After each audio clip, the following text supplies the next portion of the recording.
Greetings all, hope you're all safe and well. Today we're going to be looking at chapter 2, functions and graphs, and make a start with exercise 2A. Now, this exercise is about the modulus function, which is also written as the absolute function.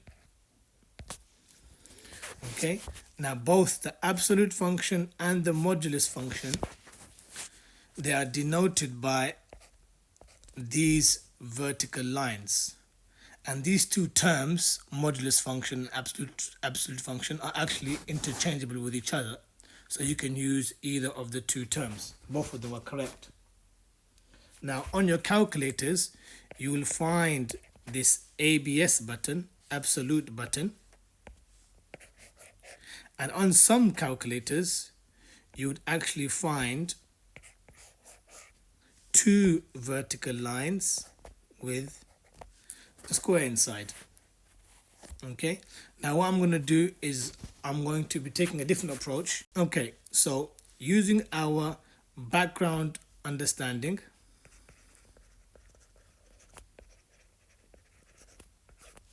now you would have seen the modulus function, or you would have used the modulus function in year 12 and actually in vectors, when you would have found the magnitude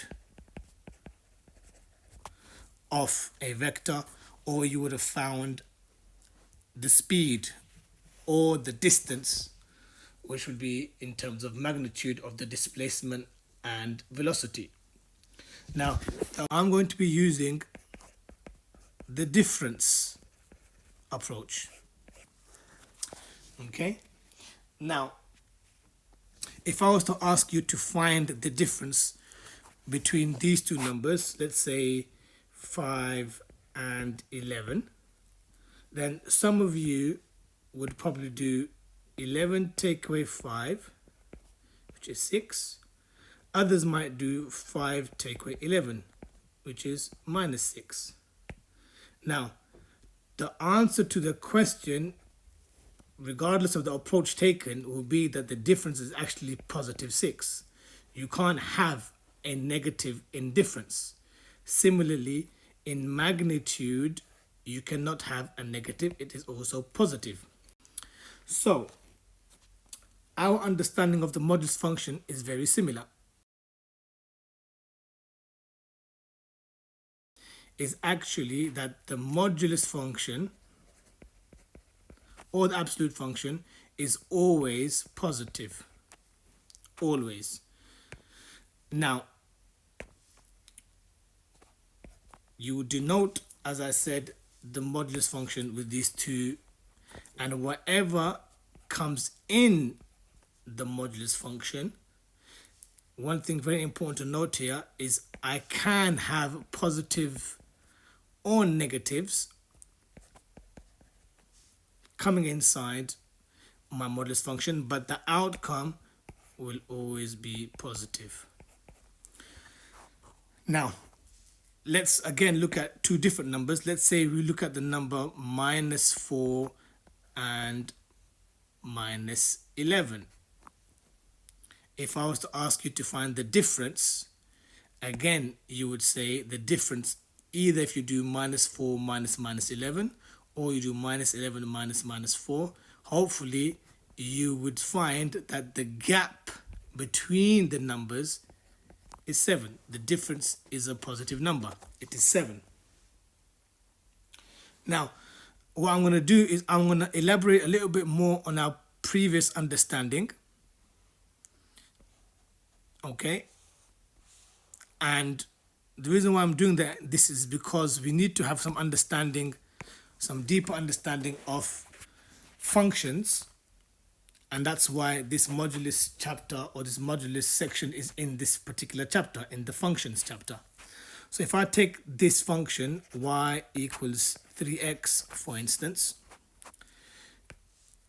we would know that my inputs are independent and they are my x variables, and my outputs are dependent on my inputs. Now let's take a small sample of inputs. Let's say we have -3, 0, 5, and 10. Okay, excuse me. All right, so my inputs are -3, 0, 5, and 10. Let's say my input, what is my output when my input is -3? So I'll say 3 times -3 is -9. 3 times 0 is 0. 5 times 3 is 15. And 10 times 3 is 30. All right, now let's say my function is actually y equals mod of 3x. Mod of 3x. This is also written as, or can be pronounced as absolute function 3x or absolute of 3x. So now let's have the same inputs. If I use now my input of -3, you can see that I'll have y equals mod of 3 times -3. And now I'll say y is equal to 3 times -3 is -9 inside the vertical lines, and the output is always going to be positive, so that will be 9. Okay, remember, we can have negative inputs, but we can't have negative outputs. Okay, let's do another one. When x equals 0, y 3 times 0 is going to be 0. And now when x is 5, y will be similar to the positive answer, which is 15. When x equals 10, again y equals 30. Okay, so as I said, the output of the absolute function is always positive. The input can be positive or negative. That doesn't matter. Okay, so with this understanding, let's go and look at exercise 2A. Okay. Exercise 2A. Let's try question 1. C.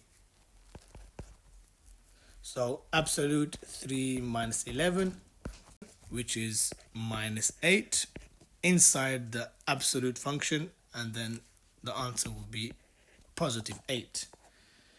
Let's look at 1F. Mod of 4 squared times 2 minus 3 times 7.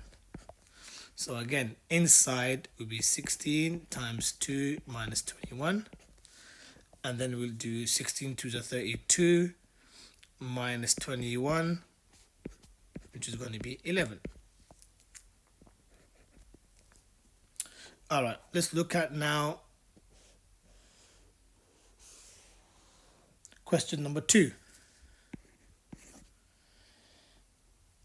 If f of x is equal to mod of 7 minus 5x plus 3, they want us to write the values of f of 10. F of 10. So again, our input is 10. So we'll say 7 minus 5 times 10 in the absolute function. Let's use the same color. Plus 3. So now what we'll do is we'll say that's equal to 7 minus 50 plus 3, which is minus 43 plus 3. Output can't be negative, so it's going to be positive 43 plus 3, which is 46. Okay, let's move on to question 3b.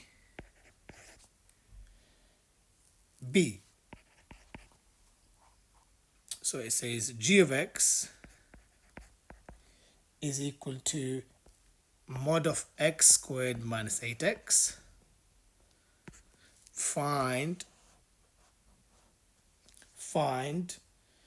write down the values of g of minus 5. G of minus 5. So again, let's use a different color.